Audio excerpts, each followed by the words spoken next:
Welcome to Crushed Husband. Please like the video and subscribe. Let's begin. My name is Vincent Hargrove. I'm 72 years old, and I live in a quiet little town outside Santa Fe, New Mexico. I used to be an aerospace machinist, 39 years with the same company, always clocked in on time, rarely missed a day. I was never the smartest guy in the room, but I was steady. I showed up. I took pride in that. My wife, Elaine, was the bright light in this place. Taught second grade for over 30 years. The kind of person who remembered birthdays, wrote handwritten thank you notes, and brought extra snacks for the kids who forgot theirs. She made the world softer, kinder, and I just tried to be the kind of man she'd want to come home to. She died 2 months ago. ALS. It took a year, a long, slow year that stripped her voice and her strength, but somehow never her kindness. Even when she couldn't speak, she found ways to smile, to thank me, to make sure I was eating. That was Elaine. Always taking care of someone, even when she was the one who needed care. I was the one who took care of her in the end. Just me. Our daughter Marissa lives in Phoenix. She's an architect. Works long hours, important projects, the kind that get written up in magazines I don't understand. I'm proud of her, I suppose. At least I was. It's hard to feel anything close to pride now. When Elaine got sick, I called Marissa. Told her everything, the diagnosis, the prognosis, the timeline. She said she was sorry, said she'd try to make time to come visit. She didn't say when. She came for Elaine's birthday that September. Brought flowers from Trader Joe's and stayed just under 3 hours. Talked about zoning permits and project delays and how insane traffic was on the I-10. Elaine smiled through the whole visit. Asked about the firm, the promotion. Pretended it didn't hurt that Marissa kept checking her phone. The next time she came was in April. By then, Elaine couldn't walk, couldn't speak. I had to hold the phone to her ear just so she could hear Marissa's voice when she called every couple weeks. I remember Elaine crying after those calls, quietly, in the dark, when she thought I was asleep. Marissa barely looked at her that visit. Gave her a stiff hug and spent most of her time on the back porch catching up on emails. And then, that was it. I asked her once if she'd come for Mother's Day. She said she was too busy. I was there when Elaine died. Just me, holding her hand, whispering that she could let go, that it was okay, that I'd be all right. But the truth is, I'm not all right. I keep asking myself what we did wrong, why our only child couldn't bring herself to show up. Not really. Not when it mattered. I've lost my wife, and somewhere along the way, I think I lost my daughter too. And I don't know if I can forgive either one. Elaine died at 6:42 in the morning, just as the sun was breaking over the mountains. I sat with her through the night, dozing in a chair, holding her hand when the spasms came. When it was over, it was quiet. Her breathing just stopped. No final gasp, no drama, just silence. Like she'd decided she was finally done. I called Marissa an hour later. Figured it was the right thing to do, the kind of call no father ever wants to make. She picked up on the second ring. "Hey, Dad," she said, a little groggy. "Everything okay?" My throat tightened. "No," I said. "She's gone." There was a pause. Not long, just long enough to feel cold. "Oh," she said. "Wow, I didn't think it'd be today." "She's been barely holding on for weeks," I said. "You knew that. I guess I thought you'd call if it got bad." Her voice was flat, like we were discussing someone else's mother. I sat back in the kitchen chair, staring at the dent in the linoleum where Elaine used to drop her spoon in the same spot every morning. "The funeral's Monday," I said.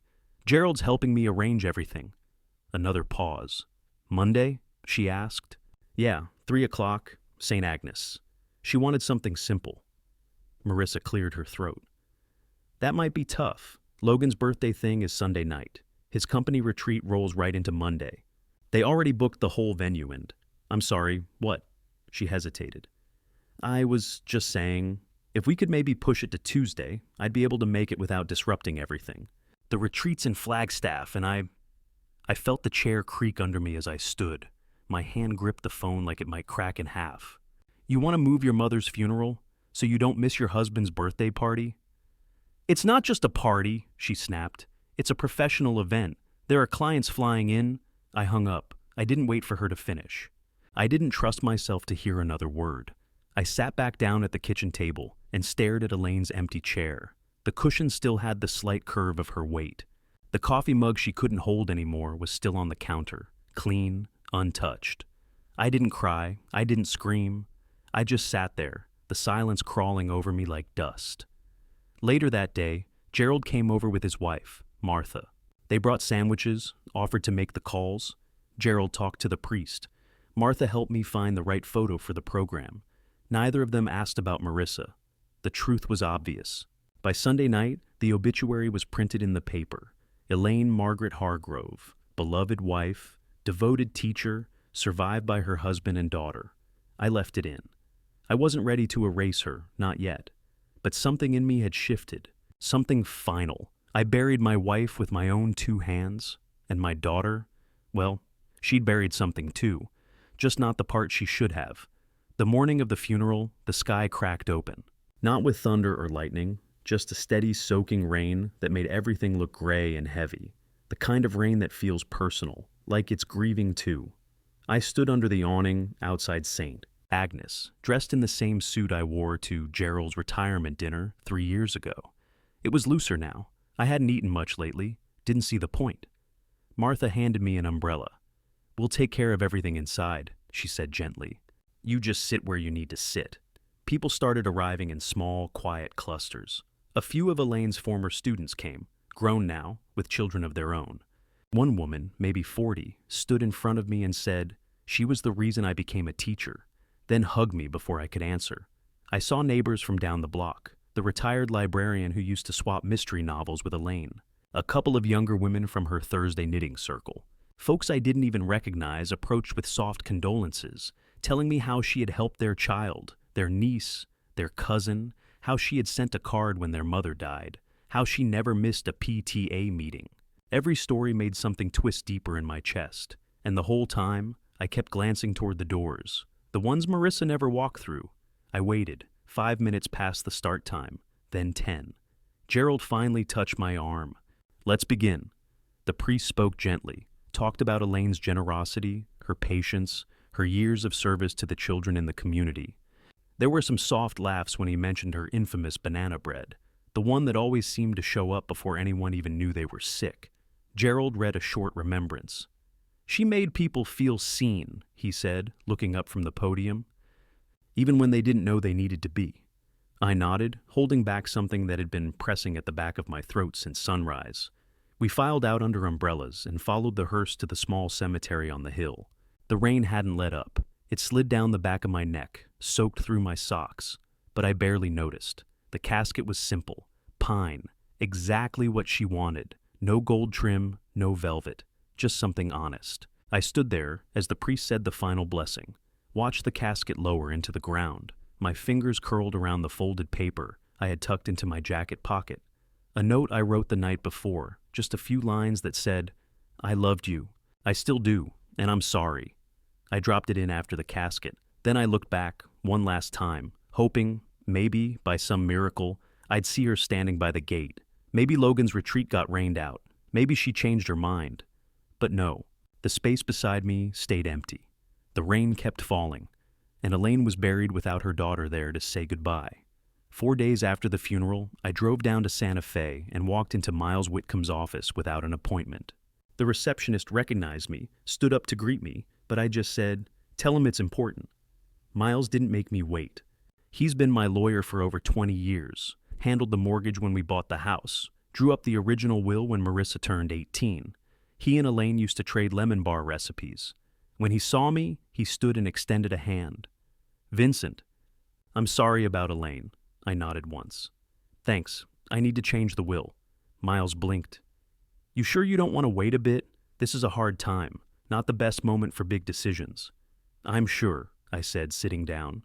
"I want Marissa removed, completely." He leaned back in his chair and studied me for a second. "That's not a small thing. Are you doing this because you're angry?" "I'm doing it because I'm done," I said. "Elaine gave everything to that girl. And in the end, Marissa couldn't show up. Not once. Not even to bury her own mother." Miles nodded slowly. "All right," he said, pulling a legal pad from his drawer. "Tell me what you want instead." We spent over an hour going over every line. I told him I wanted the house to go to the town library, the one Elaine volunteered at for over 2 decades. She helped build the children's wing with her own 2 hands. I want the rest of our savings split between the local mentorship program for at-risk teens and a research fund for ALS. Nothing flashy, just something that mattered to Elaine. She believed in small things, I told him, in kindness, in showing up. Marissa doesn't believe in any of that, so she's out. Miles tapped his pen a few times on the edge of the desk. You want to include a no contest clause? Yes. Okay, and you don't want her notified? No, I said. Not until I'm gone. Not before. There was a long silence. Then Miles sighed. She might still try to fight it. Let her, I said. By the time she finds out, it'll be too late. And even if it weren't, she made her choice. He nodded and began drafting the paperwork. I signed it the next afternoon. That night, I sat by the fireplace with a glass of brandy and wrote a letter to Elaine. Tried to explain what I'd done, why I'd done it. I kept starting over, crossing things out. The words didn't come the way they used to. Eventually, I stopped writing and stared into the fire. Then I folded the page, still mostly blank, and dropped it into the flames. Watched the edges curl, then disappear. Elaine would have understood, not because she was cruel, but because she believed in people taking responsibility. I poured out the rest of the brandy and turned out the light. It was a Thursday afternoon when she showed up. I was sitting at the kitchen table, working a crossword, the radio low in the background. I'd just filled in 32 across, reckoning, when the door burst open without a knock.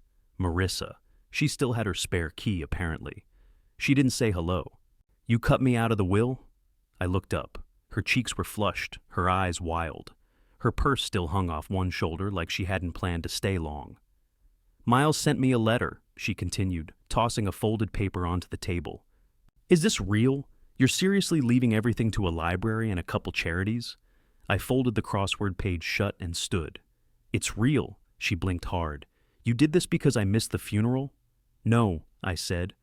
I did this because you missed your mother. Marissa's jaw clenched. You don't get to say that. You don't know what I was dealing with. She was dying, I said, my voice low. And you were juggling retreats and brunches. That's not fair. No, I agreed. It's not. She shook her head, pacing now. You're punishing me. You're angry and spiteful, and now you're taking it out on me legally. I didn't respond. I made a mistake, okay? She snapped. I should have come. I should have shown up more. But people mess up, Dad. You don't just cut your daughter out of your life because she wasn't perfect. You weren't imperfect, Marissa, I said quietly. You were absent. That landed. Her expression cracked for half a second, then hardened again. So, that's it? You're done being my father? No, I said. I'm done pretending you were ever really my daughter. Her mouth dropped open. Are you serious right now? I walked past her, poured myself a glass of water at the sink. I could feel her behind me, fuming.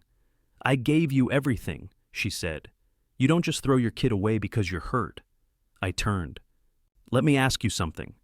What? If I died tomorrow and Logan had a client event or some birthday weekend in Sedona, would you come to my funeral? The question hung there between us, thick and ugly. She stared at me, silent. I waited. Nothing. I nodded. That's what I thought. You're twisting this, she said finally. You're putting me in a trap. Number. I'm asking a simple question, and you can't answer it. She stepped back, grabbing her purse. You'll regret this. I'll talk to a lawyer. You already did, I said, motioning to the letter. And he told you what I told him. It's ironclad. She stared at me, her eyes glassy now. This isn't about money, I said. It's about legacy. Your mother spent her life giving to kids, to strangers, to this community. You couldn't even give her your time. Marissa opened her mouth, then shut it. She looked like she wanted to scream or cry, or maybe both. Instead, she turned on her heel and stormed out. The door slammed, and for the first time in months, the house felt quiet again. Not peaceful, but still. Marissa didn't call after that last fight, not for weeks, then months. I didn't expect her to, but part of me wondered if she would anyway. Not to apologize, just to argue again. She never did. The silence became its own answer. I heard about what happened next from Gerald. He still kept up with some people down in Phoenix, mostly through his youngest boy, who worked in commercial development. "Logan's firm's downsizing," he said one afternoon as we played chess on the back porch. "Big cuts. Word is, he's worried." I didn't say much, just moved my bishop and nodded. By November, I stopped wondering. A letter showed up. Not from Marissa, from the mortgage company, addressed to her, forwarded accidentally to my place. I returned it unopened. A few weeks later, I heard she'd moved out. Apparently, Logan had been exploring other opportunities, which meant he was out of work and spending more time at networking events than at home.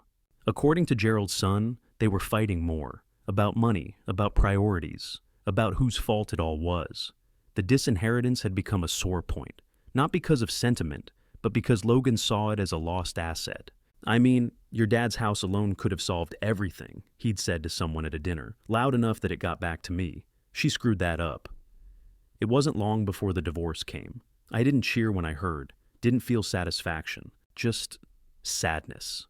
For the girl Elaine and I raised, for how far she'd wandered from the woman she could have been. That winter, Marissa moved to a tiny one-bedroom apartment in Tucson. She started working at a non-profit architectural firm, a place that designed affordable housing developments and rehabbed old municipal buildings. I looked up their website once. Her name was listed near the bottom. No title, no page-long bio. That was probably the first time in her adult life she wasn't introduced as someone important. I imagined her sitting at a desk in a shared office, eating microwave soup for lunch. I imagined her walking home, heels swapped for flats, carrying a canvas tote instead of a leather briefcase. Maybe the silence at night felt heavier now.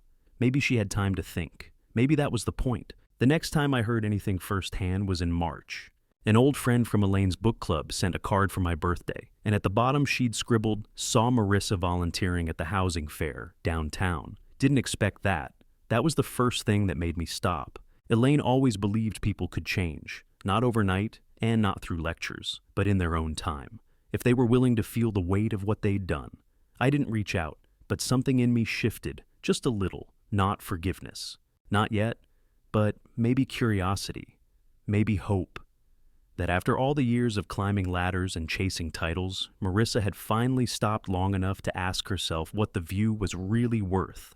She came back on a Tuesday, late afternoon. The sun was low and sharp through the kitchen window, and I was elbow deep in soil, trying to coax one of Elaine's rose bushes back to life. I'd given up on them after the funeral, but spring had a way of nudging you back toward things you thought you were done with. I didn't hear her car, just the knock, soft, uncertain, on the back screen door. When I looked up, there she was. Hair tied back, no makeup, worn jeans and a faded flannel. She looked older, or maybe just quieter. "Hi, Dad," she said. I wiped my hands on a towel and opened the door, unsure of what to say. She didn't step inside. "I was nearby," she said quickly. "I've been helping with the new reading center at the library, and I don't know, I thought I'd see if you'd want some help out here." She gestured toward the garden like it was neutral ground. I studied her a second longer, then stepped aside. She moved carefully, like someone approaching a skittish dog. I handed her a pair of gloves, and we worked in silence. Pulled weeds, cleared dead leaves, laid down mulch. It was almost like old times, except neither of us said the wrong thing. We didn't say much at all. Around dusk, she finally spoke. "I'm sorry, Dad. For everything." I kept digging. "Sorry for what?" "For not showing up when it counted," she said. "For putting my life ahead of hers. For putting it ahead of yours. I knew it was wrong. I just didn't want to admit how far off track I'd gotten." She paused, then added, "Logan's gone." I left. Took a job that pays half what I used to make. I rent an apartment where the sink leaks and the walls are thin. But for the first time in years, I sleep better. I glanced over. She wasn't looking for sympathy, just speaking plain. "I volunteer at the library," she said. "The kids, they remind me of her. They ask a million questions and cry when you finish a book too fast." I chuckled softly. "That sounds like Elaine." "I miss her," she said. "Every day." We worked a little longer in silence, then sat on the porch steps as the light faded. The next week, she came again, brought a flat of herbs from the nursery. The week after that, she helped Gerald patch a fence post. Then she started calling once a week, not to ask for anything, just to say what she'd read or what the kids at the library said that made her laugh. I didn't mention the will, didn't say a word about it. I just listened, watched. She never once brought up money or inheritance or fixing things. She just showed up, in jeans and work gloves, smelling like tomato vines and library books. And for now, that was enough. The first time I met him, he knocked. That mattered. He didn't let Marissa unlock the door and barge in the way she used to. He stood there, holding a modest bouquet of lilies, not flashy, just thoughtful, and said, "Mr. Hargrove, I'm Alex." He had kind eyes, wore a plain gray sweater, corduroys, and shoes that had clearly walked through more than a few muddy parking lots. Marissa had told me he was a school teacher, 2nd grade, the kind who keeps spare pencils in his shirt pocket and writes thank you notes to librarians. That tracked. They stayed for dinner, just baked chicken and salad, nothing special, but Alex complimented the food anyway, asked polite questions, laughed when I grumbled about the garden squirrels, didn't fill silences with small talk, just let them settle. After coffee, Marissa lingered in the doorway while Alex waited by the car. "He knows," she said. "Knows what?" "About the will. The whole thing. And the divorce. And Logan. And Mom. He knows everything." I looked at her. She wasn't defensive. She wasn't pleading. Just honest. "And he stayed?" I asked. "He did," she said with a quiet smile. "He said it mattered that I owned up to it." I nodded. "Well," I said, glancing toward the window, "he's welcome back." That night, after they left, I stayed up late flipping through an old photo album, the one Elaine made the summer Marissa turned 10. There was a picture of her in pigtails, reading a picture book out loud to a group of kindergartners on a blanket in the backyard. Elaine had scribbled in blue pen, "She's going to be a good teacher someday, even if she never teaches." I picked up the phone the next morning and called Miles. "I want to make another change," I told him. "Split it, half to charity, half to her." Miles didn't ask questions this time, just said, "All right, let's draft it." We met the next day. I kept the same no contest clause. I still didn't tell Marissa. That wasn't the point. I wasn't rewarding her for good behavior, and I wasn't doing it out of guilt. I just finally saw a version of her that reminded me of who she used to be, before all the promotions, the cocktail parties, the deadlines, the cold silences. She didn't come back looking for money. She came back with a shovel in one hand and a library tote in the other. That afternoon, after the documents were signed, I sat on the back porch and watched the wind rustle through the garden. Elaine would have approved, maybe not right away. She was slower to forgive than people thought. But she would have seen what I saw now. The change wasn't loud, it wasn't perfect, but it was real, and this time, that was enough to build something on. Not from inheritance, but from intention, from character, from the parts of Marissa that money never touched. It was a quiet morning. Late spring, just warm enough to sit on the porch without a sweater. I had my coffee in one hand, and the old wind chimes Elaine loved were swaying softly in the breeze. From my chair, I could see the edge of the garden, where the rosemary was blooming again. She'd be pleased with that. Marissa and Alex were out there, elbows deep in the soil, digging out a patch for tomatoes. They worked well together, not in that overcompensating, performative way young couples sometimes do, but slow and steady, like they understood each other's rhythms. Every so often, Marissa would pause and rest her hand on the small curve of her belly. She was 5 months along. They told me the news last Christmas, over homemade stew and cornbread, with her cheeks red from the cold and her eyes wide with nervous excitement. I didn't say anything at first, just nodded, and then she added, "We're naming him Ellis." For Mom, I had to excuse myself to the kitchen for a minute, pretended I left the kettle on. Truth was, I just needed a second to breathe. Now, almost 6 months later, I watched her crouch beside the garden bed Elaine once tended daily, hands in the dirt, laughter on her lips, the man beside her humming some off-key tune from the radio. This was the daughter I remembered, not the one with the polished resume and high-rise apartment, but the one who stayed up past bedtime drawing castles in sidewalk chalk, the one who used to collect rocks and ask if every one of them had a name.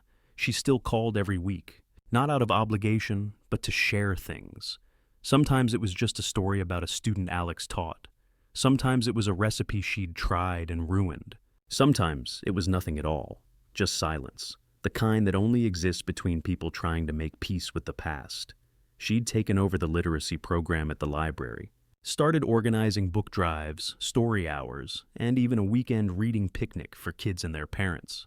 There was a photo in the newspaper last month, her sitting cross-legged on a quilt, reading Charlotte's Web to a group of kids too excited to sit still. I cut it out and kept it in the drawer next to my chair. I still hadn't told her about the change to the will. Maybe I never would. That wasn't what this was about anymore. As I sipped my coffee, Alex waved to me from the garden. "We might need your help getting the compost turned," he called. "I'll supervise," I said. "You two seem to have it under control." Marissa grinned and wiped her hands on her jeans. "We've got Ellis to impress." And just like that, I felt it, that peace Elaine used to talk about. The kind you earn slowly, through grace, forgiveness, and a little dirt under your nails. Family, I've learned, isn't just about who you raise. It's about who chooses to stay, and who chooses to begin again.